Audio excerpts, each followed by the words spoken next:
This is Hannibal here from thehannibaltv.com, and today is my guest.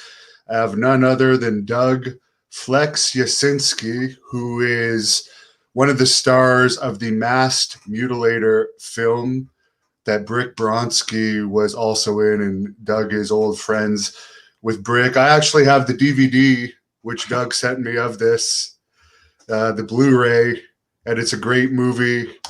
And it's great to have you on and finally talk to you. How are you doing today, sir? I'm good. I really appreciate you having me on, Devin, or Hannibal. I'm sorry, brother. Oh, you can call me Devin. The fans know me better as Hannibal. I got you.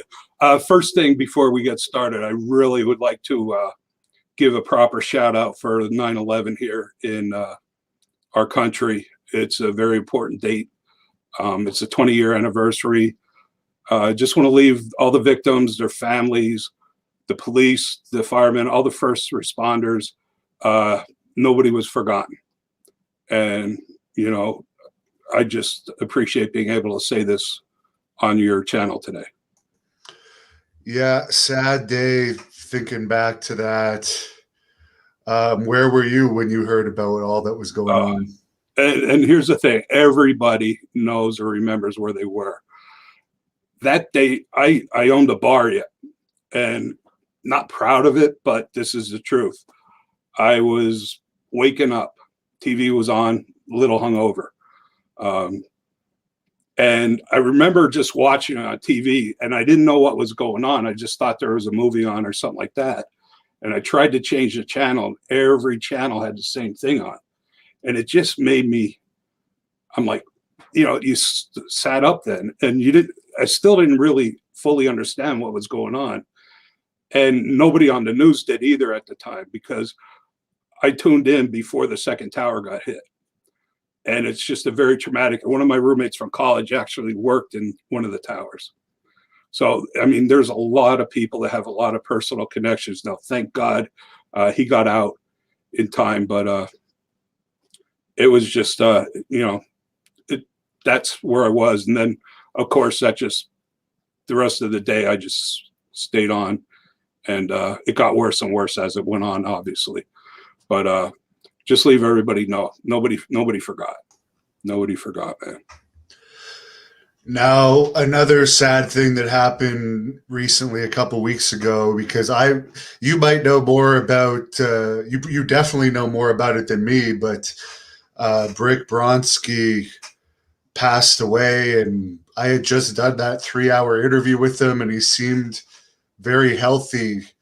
So I understand there was some background health issues before he actually caught COVID, but yeah, maybe you could talk a little bit about him, because you've been associated with him for so long.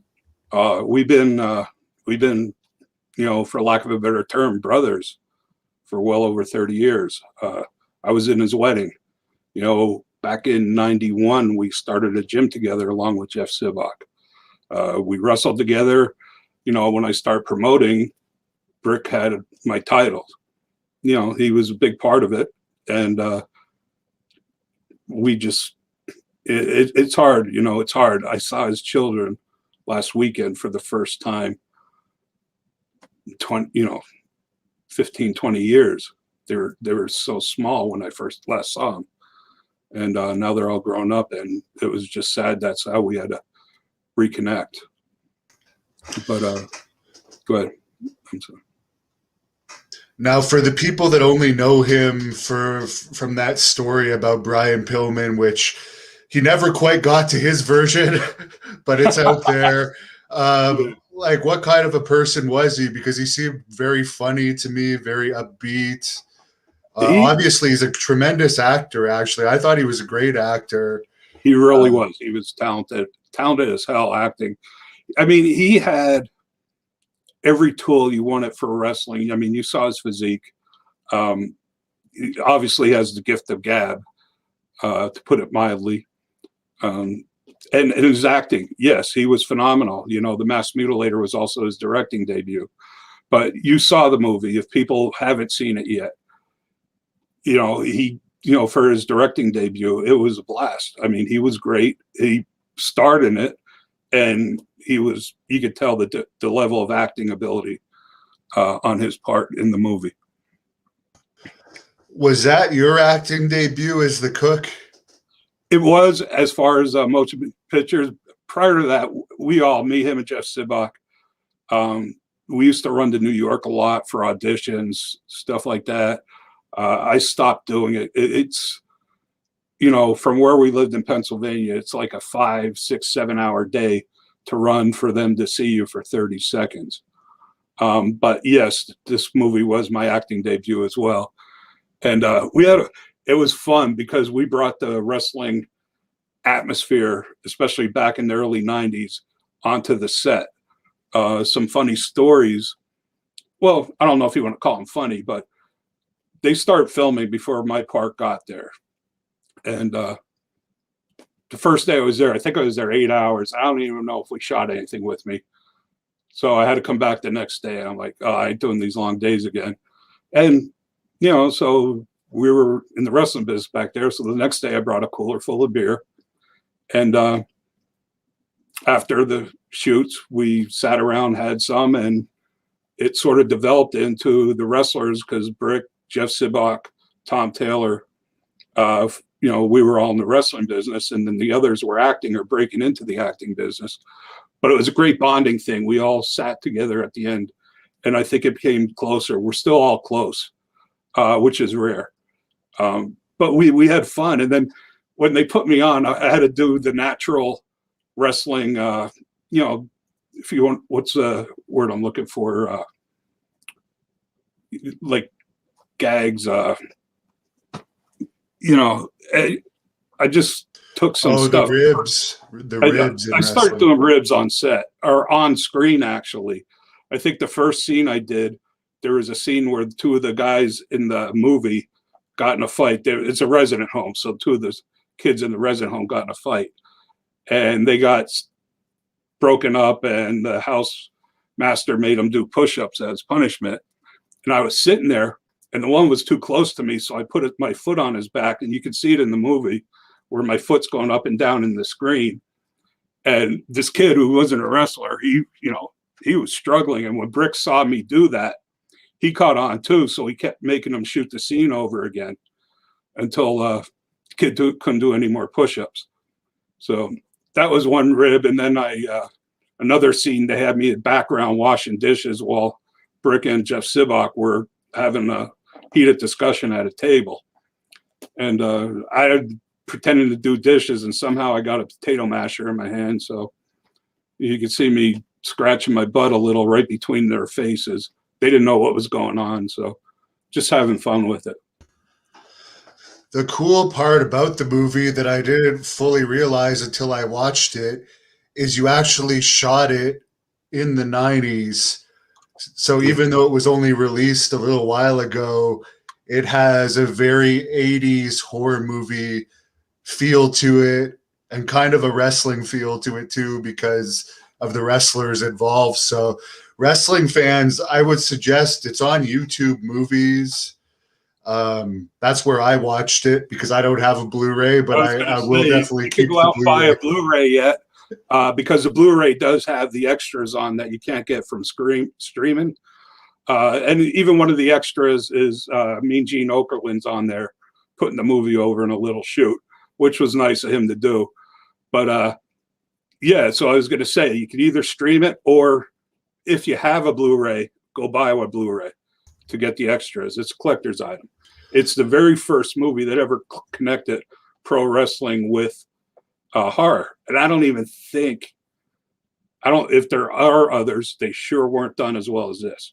So if you're a wrestling fan, you'll be entertained. If you're a horror fan, you'll be entertained. It was a lot of fun. As long as that's the whole thing, entertainment.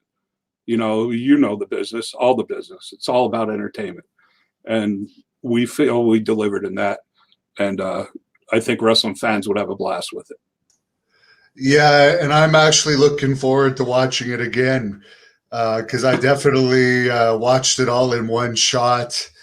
And I really wanted to, it's a type of movie that I think I would get more out of the second time. And you will catch, other nuances. And first of all, I want to thank you for doing the review. You gave one of the most honest reviews that we've been given. A lot of them have been very well, very well. You did, I think, was it the last fight scene? You questioned a little about the wrestling in it. Yeah, that was the only thing, because to me, I was into the movie, and then Right. I forget what it was. I don't know if it was a clothesline or a body slam or something, or a hip toss, and I'm like, okay, it kind of took me out of like Yeah. the frighteningness of the film. Yeah, but if you notice though, all the deaths or murders up to the final scene were all committed by a pro wrestling move. So it was just a little subtlety that you could watch for in there. But Yeah, yeah, I did notice that, and as I said, I'm gonna watch it again because I really enjoyed it, and I have a short attention span. so So do I. to say that I actually sat through it and I didn't do anything else while I was watching it, and I actually want to see it again, that's saying a lot for someone like me. Uh, what did you do to study for that? I know you didn't have a lot of lines, but you I played your part well. Thank you. I honestly, I didn't do nothing. I mean, we were used to shooting back then, so you just went in and originally, I don't even know if I had lines. And as I did my stuff, they added a couple extra scenes for me. So I remember that being in there, which I'll take as a compliment because, and we just, like I said, some of the stuff I just ad-libbed, not the lines, but just the behavior.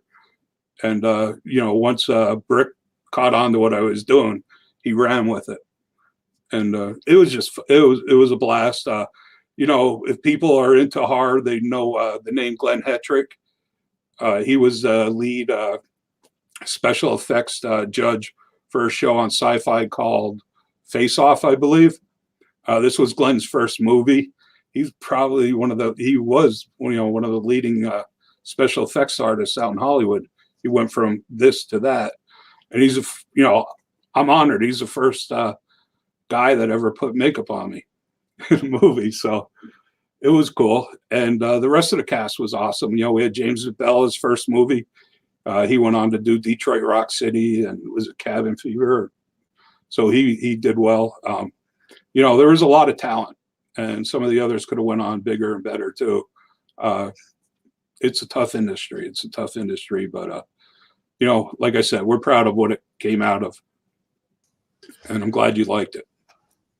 There's a fan on here that wants to know what you think of the TV show Heels, and I bring this up because Dale actually wanted me to do a review of Heels. I don't know why exactly, but I haven't seen it yet. Have you seen this TV show? I watched the first 3 episodes, and I have some strong opinions about it. And we argue about it. I think now, whether they have a consultant for the show or not, it seems there's some little mixed message in there. They're trying to be an 80s promotion in the current day, and it just doesn't ring true for me. They're coming off as like it's an independent company that does a show once in a while in a place, but they're acting like the title means the world to them. They're fighting over the company, and it just and it feels sometimes that they just throw wrestling terminology in. Now, this is my opinion for the sake of doing it. I just think if they would have stuck to one era, or if they would have done this in the 80s, it would have just rang so much more true to me.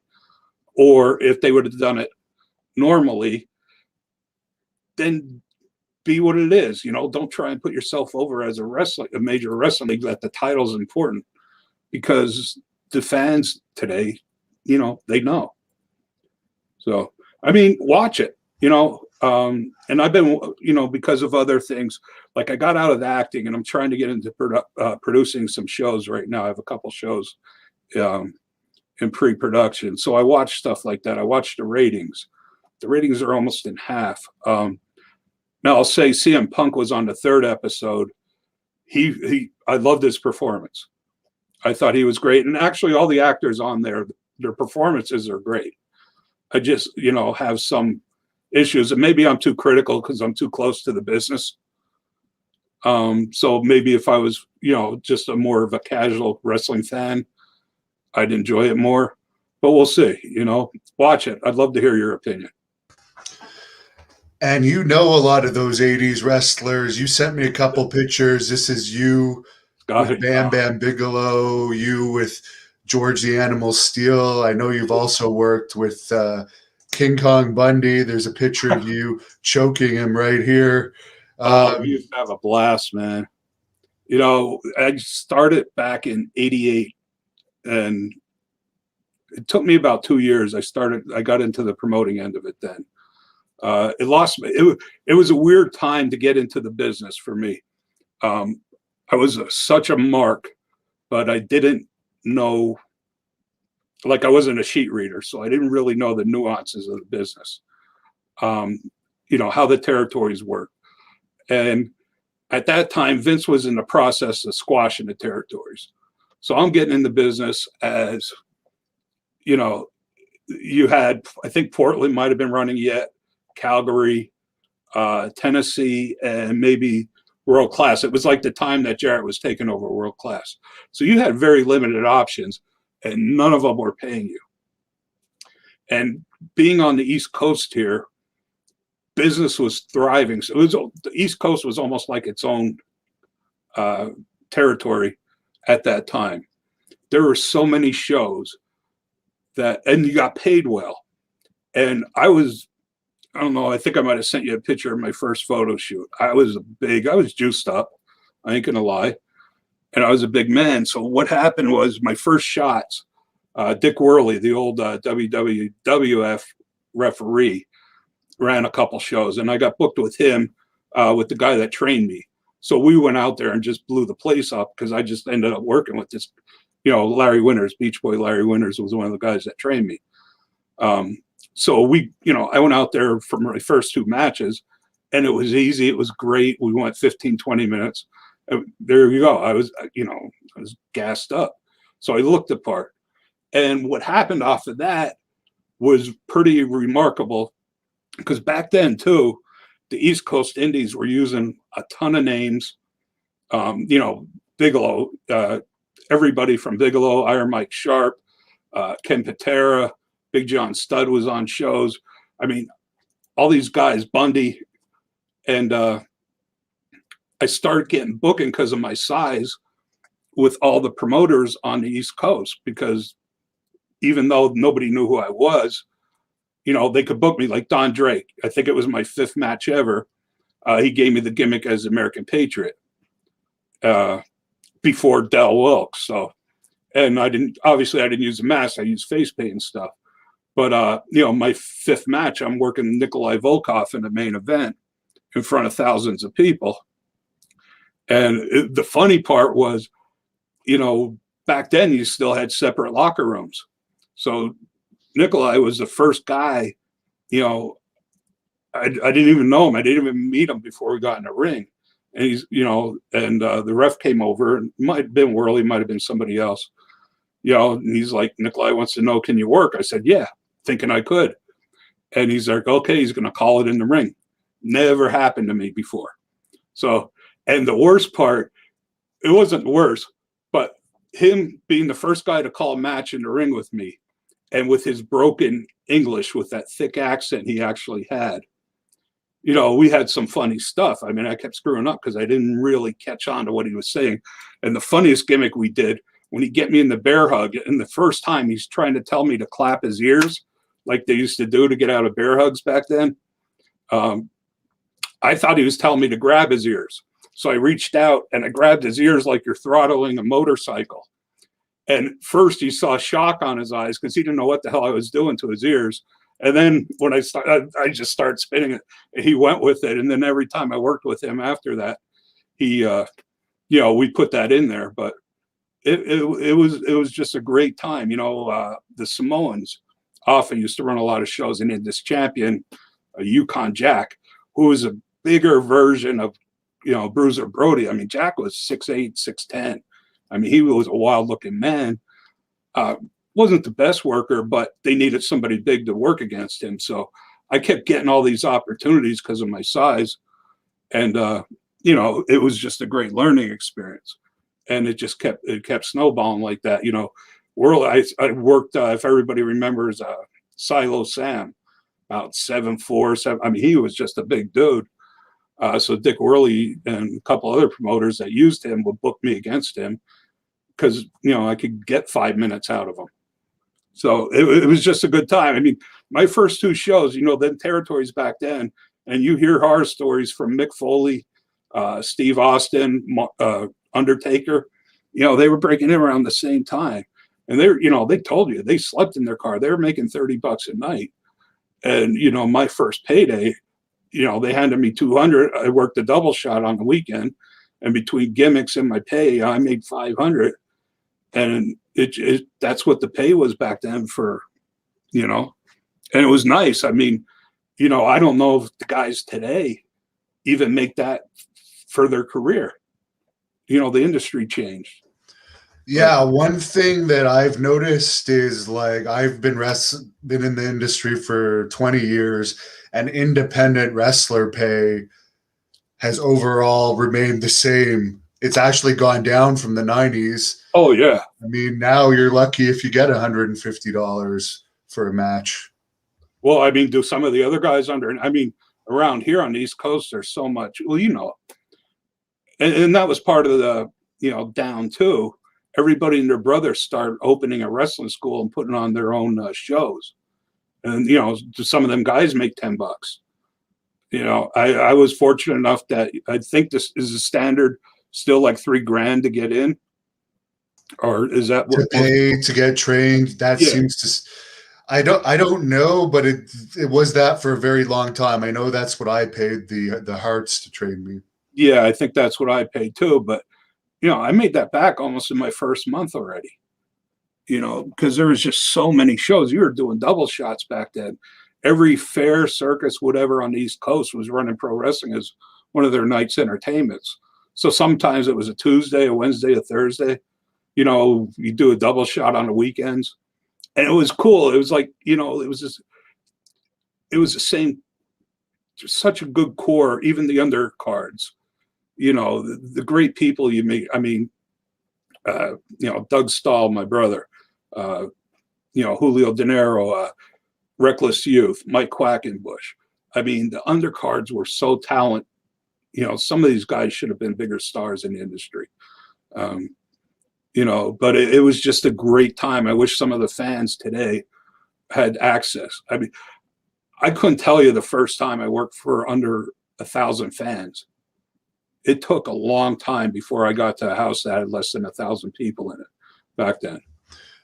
Yeah, people will try and say there's a wrestling boom going on now, but in the 90s, when the Attitude Era was going on, especially, I remember going to independent shows that were packed, and it's really hard to draw an independent crowd these days unless you're bringing in multiple name talents, whereas back then you could get away with one or two names. You could pack the place. Yeah, but a lot of them even did. I mean, I ran shows when I started promoting. I remember one show I had Coco Beware in, Georgie Animal Steel, Jim Cornette came in, Bruno Lauer, Harvey Whippleman would come in. I mean, he was great. They were all in one show, and we put 5, 6 names on to get there. It was justified. My second show was at Wildwood Convention Center in front of 3,500 people. It was crazy back then, and I'll be honest. I mean, like I said, I gave examples of Austin, Taker and Mick Foley, but them 3 were going to be stars no matter what. There was another 100 guys that just, didn't get there. And so I'm glad I chose the route I did, especially, it's sad where you see some of the guys where they are in life today. They're just hurting. physically, financially. You know, there was a fine line back then. And, you know, God bless them guys for making it and doing what they did with their career. But there was a bunch of you know, I mean, look at the guys even on the mid cards and undercards on the WWE, you know, just 10, 15 years ago. They weren't making crap. So yeah, now now I think the average pay, I looked it up not too long ago, is $500,000 crazy, right? average wrestler pay. And they hardly work compared to what they used to work. I know they don't even travel anymore. They don't have to travel. They're part of a TV show, and good for them. You know, you just see so many of the guys falling apart. I mean, the bumps are ridiculous. You know, back then everything was hard. Everything. You know, oh man, I was not light. If I went over that top rope, I hit like a top bam. You know, I just couldn't. You know, I don't know. I still don't know how. I watched you throw your drop kick last week. Light, you smooth. You know, and then it was bad. I mean, these guys are just beat up. They were doing 300 shows a week. You know, and the steel chairs were ridiculous back then. Didn't know anything about concussions. I used to Yeah, always. well, some of us still take steel chairs here and there, and I know exactly how they feel. You also worked with Public Enemy. You posted a couple pictures with them. How was that experience? Teddy was one of my best friends in the business. We got really close. He used to work. I met him my first show. He had a great gimmick back then because he was working as a Cheetah Kid, so he's always under a thing. But he was always renting. He did the ring rentals, so he was making, you know, a good $500-600 cash every night. And it was great. He'd be the first match. He'd chill, and after the show, he'd tear down the ring. But him and Mikey, you know, we just all came close. Probably one of the smartest things I did was I bought a bar back in '93. So a lot of the boys, and then I helped a guy named Ed Zahn. ECW was just starting up, and they were looking for a second place to run. So a guy named Ed Zahn, who did some booking for me, he was looking for another place for me. I told him a couple miles from my house was a place called Flagstaff. And then the ECW fans are going to remember the Flagstaff because that was the second place that they ran on a regular basis. But what was great, all the boys would stop in the bar afterwards and we'd have a blast. And me and Teddy did some other work on the side together. And actually his passing was probably the hardest out of all of them. You know, Johnny was a character. I could tell you stories on the road with them guys forever. Johnny was a special guy, man. And it's funny. It seems like every tag team like that always had one sensible guy and one guy out of control, whether it was the Road Warriors, whether it was them guys. You know, there was just always that one guy that had to take care of the other one. And, you know, it just, you smile when you think about the stuff, you know, them pictures on the road. I mean, it was just some crazy, crazy days back then, you know, that just, you know, unfortunately, and I understand the business is different now, you know, them days aren't coming back. So it's involved. As long as the people, you know, if the boys are making a good killing, understand there's less jobs out there, but, you know, good for them. You should be out there, brother. You know, you have way too much potential. I could just see you back in the day working Bigelow, Bundy, 911, all the boys. You would have had a blast.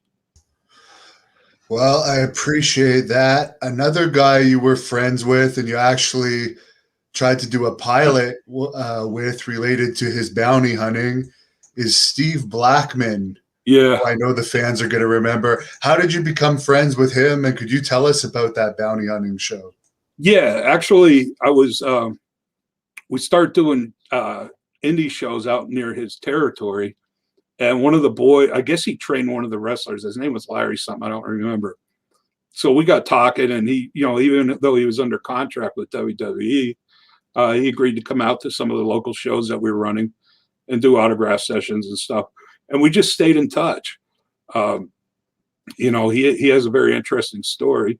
But then, you know, when I started getting into the MMA business back in 2009, he had an MMA gym back then in Harrisburg area. So, you know, I got talking to him because I told him I was going to start promoting, but he planned on promoting his own shows in Harrisburg. But we just start working together, not promoting shows, but just, you know, feeding each other info and fighters and stuff like that to help go. And then we just stayed in touch. And then, you know, like I said, from the acting, I tried to get into the production and more of a creative guy. And he always used to tell me he started when he got out of the wrestling, he became a bondsman. But what was cool about it is if somebody jumped bail on him, he didn't call bounty hunters. He went after him himself, and he took some of the pro MMA fighters with him. You know, so I always thought that was such a better show than watching Dog and his family chase these nickel and dime drug pushers. You know, Steve was going, I mean, he cracked me up, called me at 2 a.m. He was taking somebody's RV for collateral because they bailed his son out. So he's driving an RV home. He had to bail another guy out, and he took all their farm animals as collateral. So, yeah, that's a great story. His wife's doing the dishes, and cows are walking by their pool out in the backyard. So we just stayed in touch, and then I hit him up. You know, I think he actually had the original idea of doing the reality show. As a matter of fact, I know he did.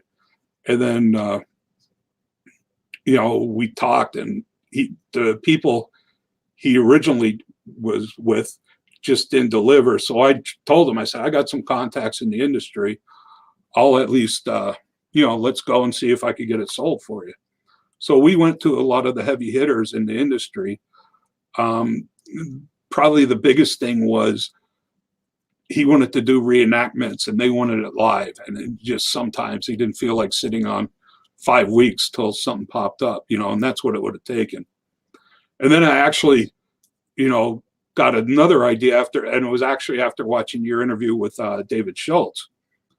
And I'm thinking, wow, would it be a great show to have Schultz and Blackman together as bounty hunters? You know, I mean, they would be entertaining as hell because they're very both opinionated, unique people in the same industry. But, you know, that just never materialized. So if anybody here is watching, has any connections in the TV industry, you know, if you like the idea of Steve Blackman and Dr. Death, David Schultz doing some bounty hunting on TV, and I know it would be entertaining, you know, hit up Hannibal. He could get a hold of me, and let's have some fun. And of course, you mentioned it in this that you became an MMA promoter after wrestling. I think this might be my favorite picture of you. Wonder why. How was that transition? That was interesting. Because actually I stopped promoting wrestling back in 2004. You know, it was just the indies were dying out. You know, return on time, you know, you just weren't getting the money back at the time. So I'm thinking 2009, they made MMA legal in Pennsylvania.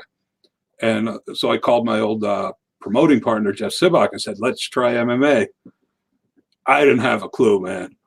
That is at least 100 times more work involved promoting and doing a show, MMA show, than putting on a wrestling show. I was clueless. I didn't know the industry. And but we grew it. I'll say this. I mean, before Viacom bought out Bellator, at least 2 times we ran shows on the same weekend as Bellator within 30 minutes of each other, and we outdrew them every time. You know, so it was just a great time. You found some great fighters.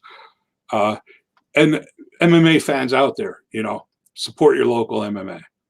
You know, that's where it all starts. You get such a great experience. And the fighters, you know, I have some strong opinions on the MMA industry too, as I do in the wrestling industry. One of my biggest pet peeves are, I shouldn't even say it. everybody crying that the UFC fighters are so underpaid. And then about a month ago, one kid on YouTube sold 1.5 million pay-per-views, and 2 UFC champions, a Diaz brother, along with 7 other UFC fighters, sold 500,000. 10 UFC's finest sold, they got outdrawn 3-1 by one person. So, what they do, yes. They try and compare it to boxing. Boxing pay-per-views, that's a one-person draw. If Mayweather's on there, is that not on there? Is anybody buying any of them other fighters? That's why them boxers on top get the money they get, because they're the only ones that need to get paid. Yeah, that's definitely been a controversial topic recently. And there is actually a boxing match tonight that Tank Abbott is going to be on this channel doing a live reaction video to. Tito Ortiz versus Anderson Silva. Is that on your channel? I'm not going to be airing it, but Tank Abbott wants to do, we're going to air him commentating basically what he thinks of the fight. I saw that. I'll just ask you, what do you think about that fight? Both who's going to win, and what do you think about these MMA legends doing these boxing matches and getting paid large sums of money for it? Are they getting paid large sums though?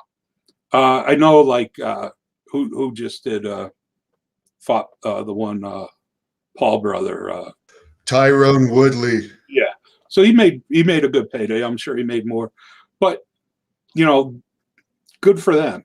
As long as they, he's never going to get another one, is he? I mean, on that level. He said he's trying to, but it doesn't look like it. Well, does the world need another rematch? The Paul brothers don't need that. Tonight's, I'm intrigued, to be honest.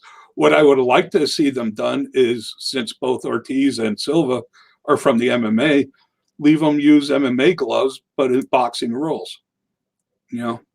Just how, what I mean? Put a little more emphasis on it if they're going to do that. Yeah, it should be interesting. Then there's Vitor Belfort taking on Evander Holyfield. Wow. What do you think's going to happen in that one? Oh, man. Is first of all, what Vitor is going to show? Is it going to be the jacked up one or the one that gets tested? I didn't see. Have you seen his physique? I didn't see the weigh-ins or anything. I don't know, and I don't know if it's even going to be under professional sanctions or an exhibition. Yeah, I can't assume exhibition. I can't see an athletic commission sanctioning what's Holyfield 57, 58. That's the scary part of it, Oh man, I hate seeing it, but you got to watch. What are your thoughts? You're a fan. I would say Holyfield and Silva are going to win. Yeah, I could see, man. I could see Holyfield. So I don't know how Silva's. I mean, how are his hands? He has more boxing experience than Ortiz, right. And apparently Ortiz didn't make weight. Oh, go shot. He was bitching about that the whole lead-in, calling Silva out because he needed to catch weight. But he knew. I don't know. Is it sanctioned? If it's not sanctioned, do they even fine? I mean, who regulates that crap? I dealt with, state athletic commissions running MMA and stuff. You didn't make weight. They took part of your purse and gave it to your opponent. But, that's all licensed and stuff. So I don't even know. It'll be fun. I guess it's sanctioned. And the last one's the Holyfield one got to be an exhibition. I don't know. But I'm anxious, Now, this is a picture of you on the set of The Masked Mutilator. Yes. With your whole crew. Could you talk a little bit about everyone in this picture? I know you already talked about Brick, but the other two actors. Yeah, to the far left, Jeff Sibok. He was actually Brick's original partner that he went up to Calgary or to Minneapolis to get trained by Brad Rangens. So that's the Jeff Sibach he was referring to when he did his interview with you. Jeff's one of my best friends. You know, we're just close. We get together at least once a week, maybe for dinner. He was also my promoting partner in the wrestling and the MMA. And he's just a great guy. You know, he's going through the gimmick now with the, you know, I think he had 2 knee surgeries, and his hip is going. So, you know, that's the business. And then the guy between, Tom Taylor, we called him GQ Bronski while we were working our shows. I will give Tom this because he worked as our manager or mouthpiece, whatever. I saw that match, actually. I saw one of those matches. He was so much, I'd say, besides Bobby Heenan and Jim Cornette, I'd put him up there with them guys. And he was better than the rest in that industry. He, you know, got in a little late. They were phasing out. By the time he was getting in, they were already phasing out the male manager parts. But man, nobody drew heat like him. And it was natural because all he had to do is play himself. It was beautiful. I mean, you could probably find out he did a talk show with Sally Jesse Raphael. People wanted to come out of the audience after him because he has no problem. It's beautiful. You know, one of his great lines, I always crack up. He's like, when I got out here, I knew I'd be better looking than any guy in the place, but I didn't think I'd be better looking than all the women too. And I mean, Tom just, he's a heat magnet. It's hard to explain. I don't know if some of his work's up, the wrestling work's up on YouTube or not, but check it out if it is. You know, he was just phenomenal. He just, you know, it's like a lot, you know, even the timing's bad. You're phenomenal what you do.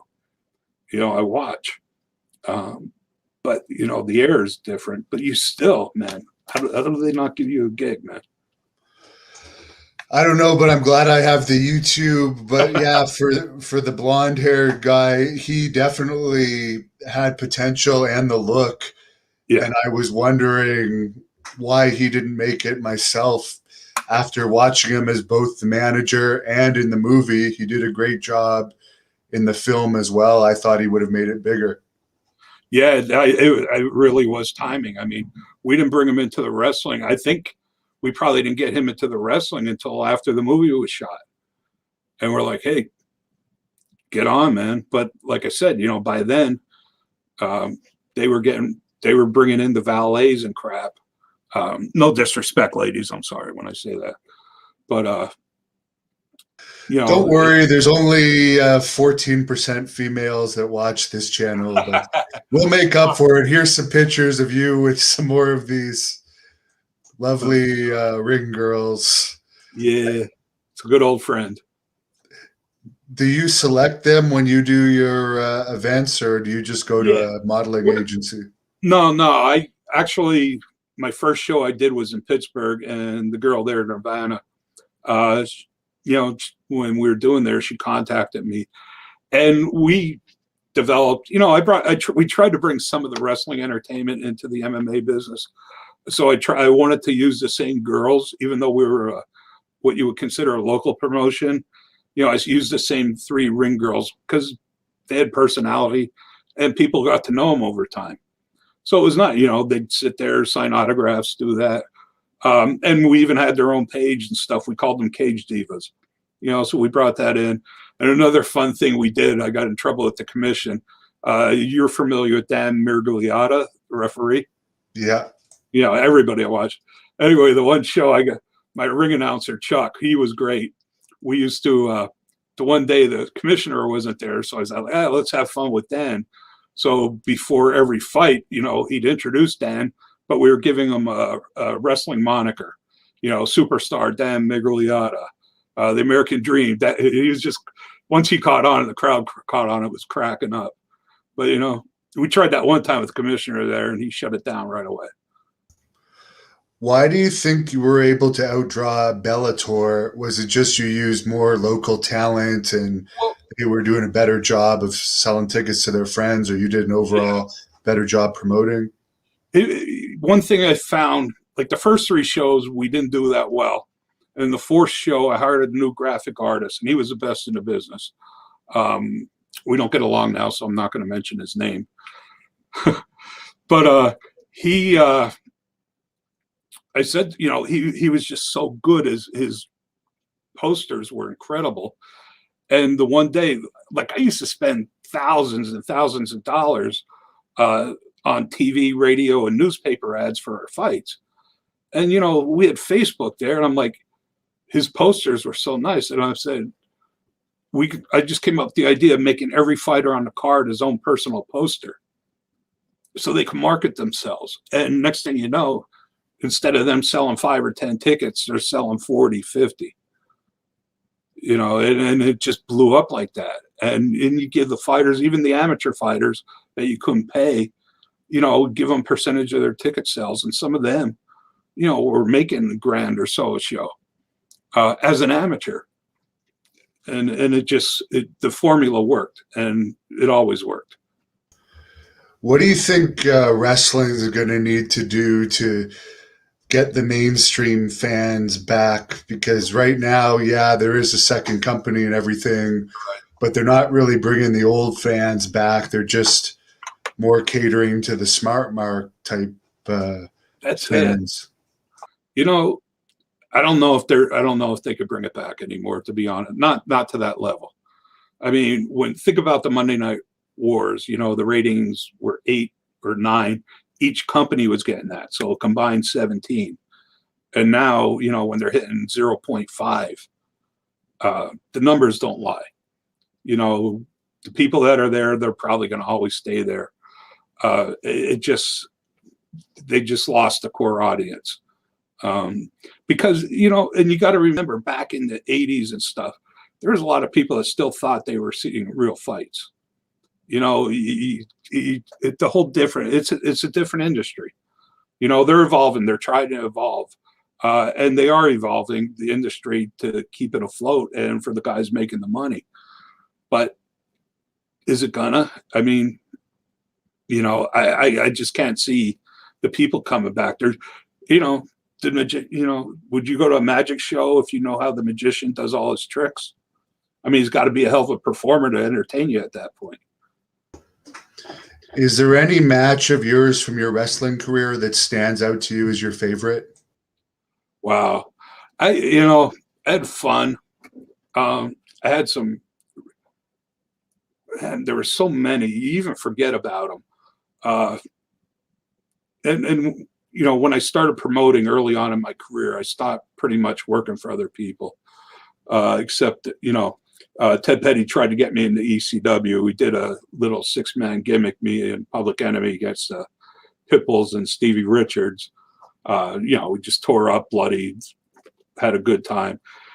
I mean, it's hard, you know. I mean, it was just an honor to get in the ring with the Nikolai Volkoffs, the King Kong Bundys, and the friends you made. You know, when I was trained, Larry Winters, he said he said, you're lucky, you know, if you have 5 friends in this industry until it's done. And when you think, man, we had so many more, you know, it's hard. I mean, and we used to have fun. I mean, Bundy, one of the funniest stories, like when I worked, and as a promoter, I always put over the talent. You have to go over, you're obviously the most talented person on your shows by a mile. But we had enough talent that I didn't have to do that. I was like that stepping stone. But I had fun with these guys, you know. I remember one time King Kong Bundy, he was always busting my ass about shit because he got pissed off. We took the belt off of Brick, put it on Bundy, and he didn't like, because we did interference. We were hitting Brick with chairs and shit like that. So Bundy's like, what the hell? You know, I got to do all this to freaking get over on this guy. So he always reminded me of that. And then one time we were working, he kept saying, I'm going to squash you and all this shit. I'm like, kept warning him, don't try that 5 count shit on me. I'm kicking out. And I had him so worried that I was going to try and kick out after 3 that it might have been the first time he ever cradled anybody in the ring to pin him. You know, but it was cool shit, you know. Like Silo Sam, it was tough working with that guy. I had to pin myself because he totally blanked out and forgot the end of the match. So I grabbed a chair, I climbed up. He was so tall I couldn't hit him in the head with the chair. So I climbed up on the top rope, jumped off, hit him with the chair. And on the way down, I grabbed him and left him fall on top of me to pin me. It was the only way I could get him over at that time. But it's just, it's so many, you know. We had a blast. It's different. It's different, brother. And what was your favorite town to wrestle in? They all were. We, man, you know, we ran this one up in Connecticut. We ran a soccer stadium, indoor soccer arena. We had a lot of fun. But, you know, I'm promoting, so whatever made the most money was my favorite town at the time. But what was great up there, you know, and another thing, like independent promoters, I used to get the boys' hotel rooms and stuff like that, just little perks. And they were worth it. But, you know, we used to party. I remember keeping George Animal Steel up till like 4 a.m. he had a 6 o'clock flight. And the people I had taken him, took him to the wrong airport.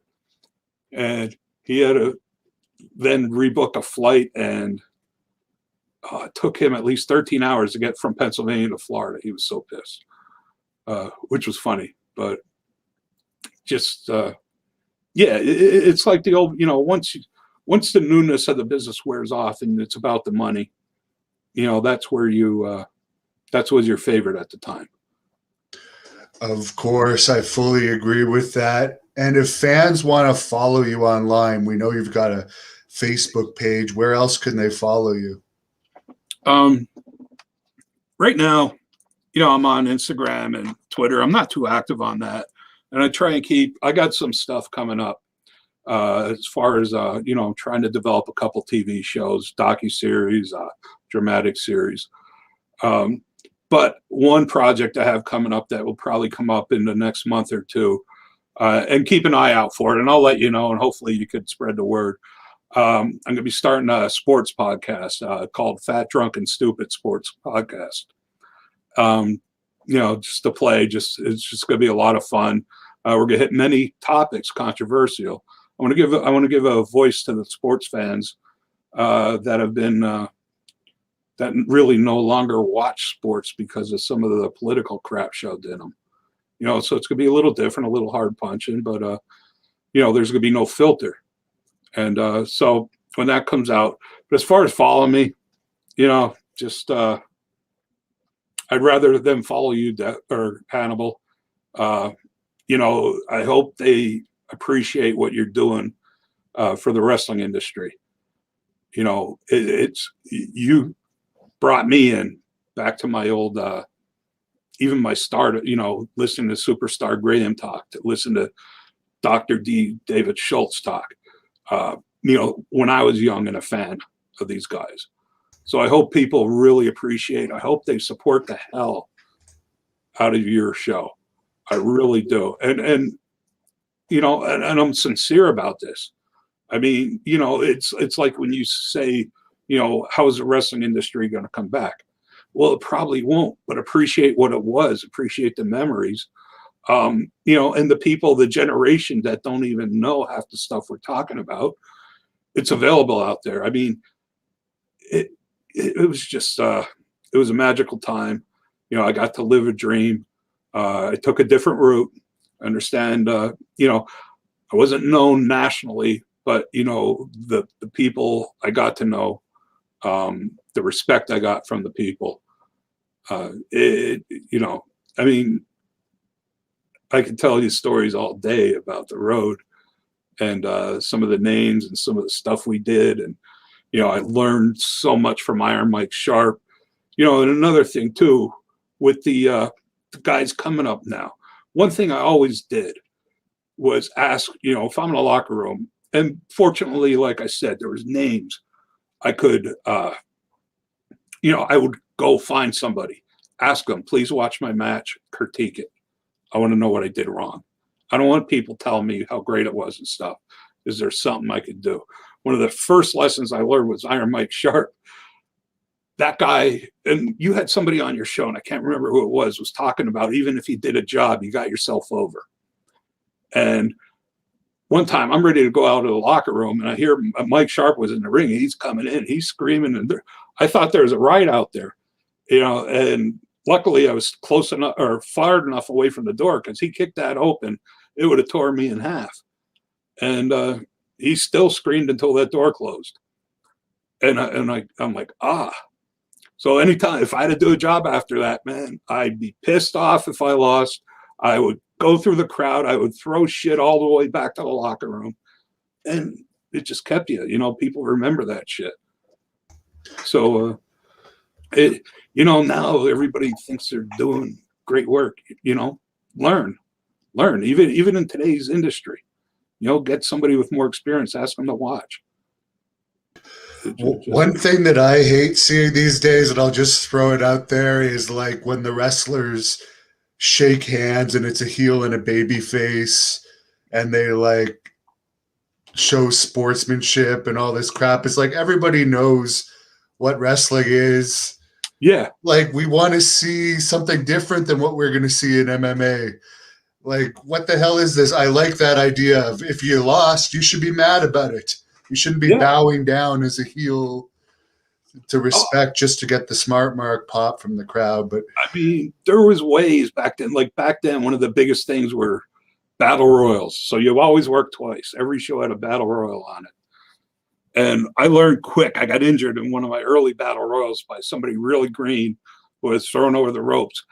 And they stuttered. They like stopped. And I knew they weren't going over the top rope. He froze. So I had to like stop and physically throw him. And my knee buckled. And I'm like, screw this shit, you know? So after that, I learned if I wasn't in the final of the battle royal, if I was like down one last 2 or 3, I wouldn't even get in the ring until there was 1 or 2 people left. I'd work the crowd, build the heat, never get in, and then I'd slide underneath and jump people because I never got eliminated. And if I wasn't going to be in the final, I'd find out whoever I worked that night, grab them, we go over the ropes, and we'd brawl all through the arena, and people would remember, you know? So there's ways that psychology, I don't watch today's product. Is there psychology left like that? I don't really watch it either. I can't even really make it through the 3-minute highlights. But before we go here, there's a bunch of fans, because you mentioned Iron Mike Sharp, that want to know further stories about him. There's all these stories of his him like washing himself for hours after the shows. Are those true? Yeah. Well, first of all, I think it was the first time I saw him. I walked in a locker room because back then they had the separate, so the heels and the faces were in one. I walked in and I'm like, wow, that's Iron Mike Sharp. And he had one of them wheels with the handles on. I remember Bob Backlund did a whole 60 minutes of that one time. He's in the locker room for like 50, 60 minutes doing that. He has a match. I'm like, what the hell is this guy doing? He was after his match, he'd have one of them bands. He'd just be he'd work out 2 hours in the locker room, an hour before the match, an hour after. And then apparently he'd be in the shower forever too. I didn't get that close to the showers or take notice, but I heard stories. But I'll give you another quick, if there's Iron Mike Sharp fans out there.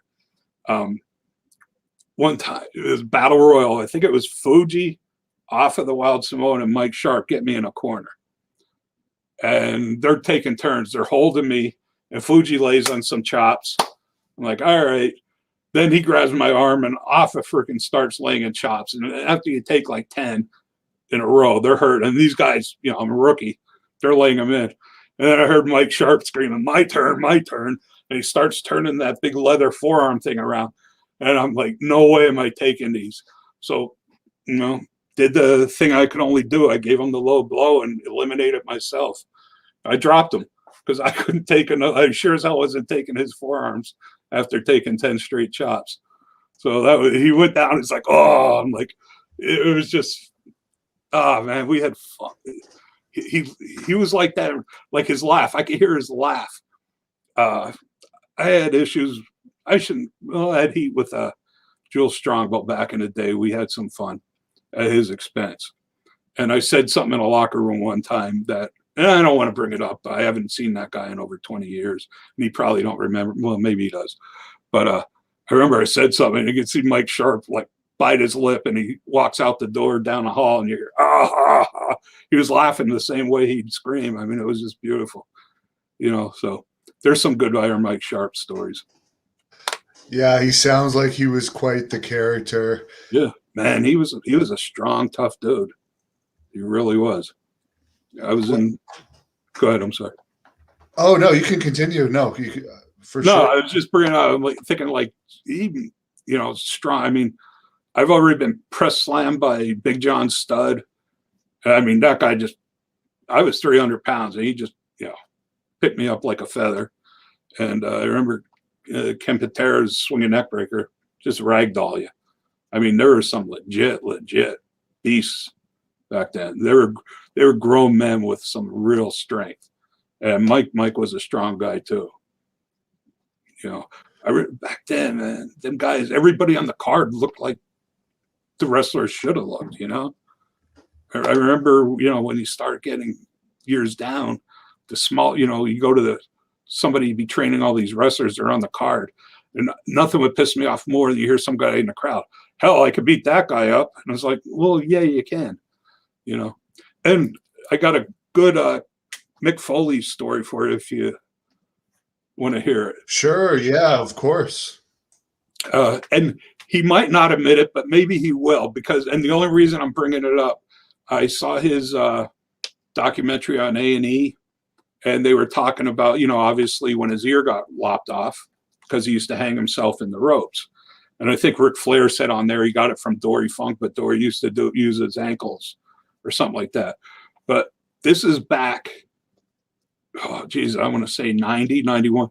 Mick just got out of WCCW. He was down Texas for a little bit. So we were doing an indie show. We weren't working together, but we were like the last two matches. And we're standing there watching these other matches, and there was this guy, Johnny Rebel. I'll never forget him. He looked like an old greaser guy. And he did that in the ring. But I didn't think he did it on purpose. And maybe he did, maybe he didn't. He was just an awkward guy. But he hung himself. And Mick's like, that's cool. And I said, I don't think he did that on purpose. And ever since then, Mick started doing that gimmick. So, will he admit it? Is that true? I don't know. But I remember we were just talking, watching. We saw the guy do that. And then years later, by him putting that in his matches, he lost an ear because of an indie show in Pennsylvania. That's very interesting. I never would have thought that. No, but that's just a little shit, that over the course of 16-year career, you just, another Foley story, him and Sabu back in ECW, this is Hamburg. They tore the place up. There was only a handful, 400 or 500 people in the place. And it might have been voted match of the year that year by PWI, whatever. But they just killed each other. I think that's the show where Sabu did a moonsault off the rope and he came across the metal railing with his ribs and stuff like that. They had to tape him up. But at one point they brawled back in the locker room and they came out with this garbage can and this bottle came rolling out of it. And everybody thought it was a gimmick bottle, but it wasn't, because I drank that beer and threw it into that garbage can. So I knew it was a real bottle.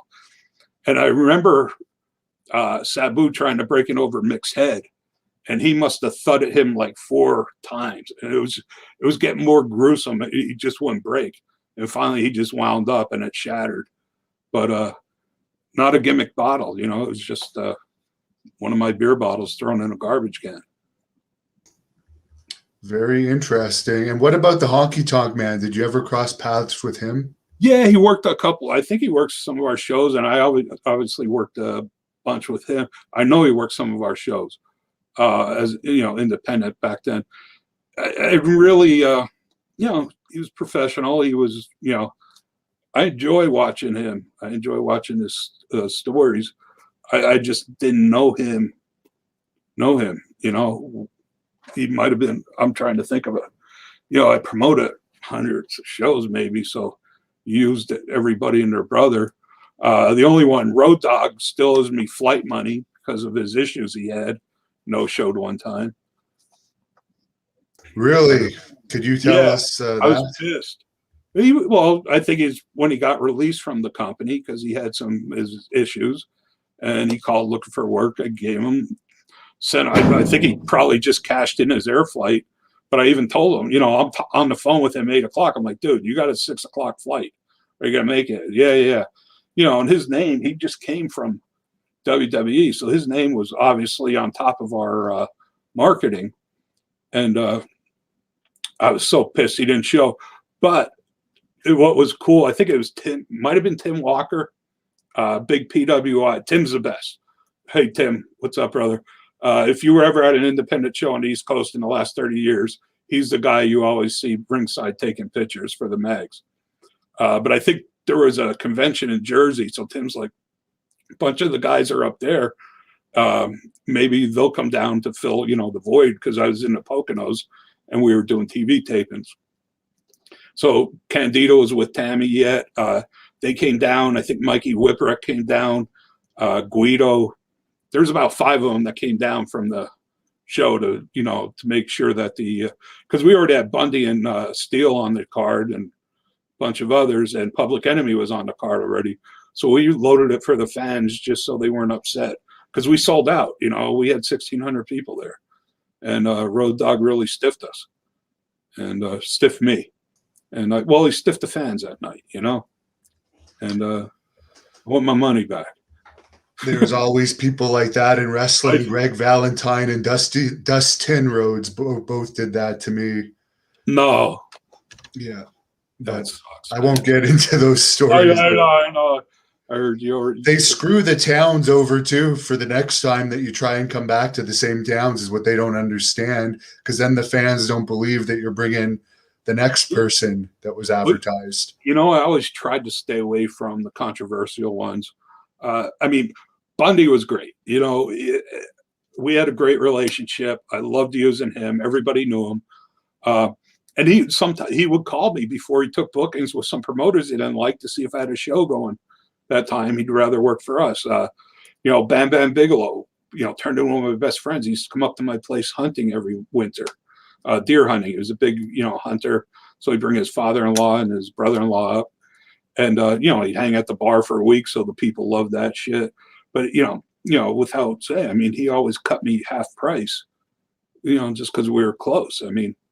It's cool. Like Ted Petty, Rocco, they just signed with WCW. And before they were going, who the hell no-showed one of my shows? And he just come by because he was a friend, just to watch the show. He went out there in his jeans and worked that show. I think he worked Reckless Youth, which was phenomenal. And, that's the relationships you build. Some of these people are awesome. And then, like, you have the opposite spectrum. I don't know if you realize this, but I've been frozen. You've been frozen for like 10 or 15 minutes, but at least you're frozen in a good pose. When Brick was on, I remember that. He froze in like a hilarious pose. But I remember that. That was funny, but I appreciate your time. Anyways, we can call it a wrap for tonight. But you had some great stories, and I appreciate you coming on and talking about Brick, who I really liked, and of course, Masked Mutilator, which you play the cook in, and very good movie. People can order it on YouTube Movies and Amazon. I actually put the link to the trailer in the description for people that want to find out more about it. I think if you search YouTube, I have a video up that incorporates a drinking game while watching the movie. Oh, there you go. So it's a great movie to watch with a bunch of friends. Make sure you don't run out of beer. But it's a good time. Just check it out. Check out that video. You'll have a blast. And hey, Halloween's coming up, so what a better time to watch a wrestling horror movie than next month. Do it. And if you're going to buy the Blu-ray, make sure you have a damn Blu-ray player, right? Yeah. I'm sure I think my parents actually have a Blu-ray player. I'll bring it over there next time I go visit them and check out those bonus scenes.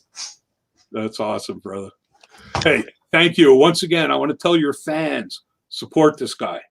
Appreciate it while he's doing it. Don't take it for granted. He's the best in the business. And he's bringing you something that, a lot of us need or want in the industry. And I thank you. Thank you for watching the Hannibal TV. Please like this video if you enjoyed it and click the subscribe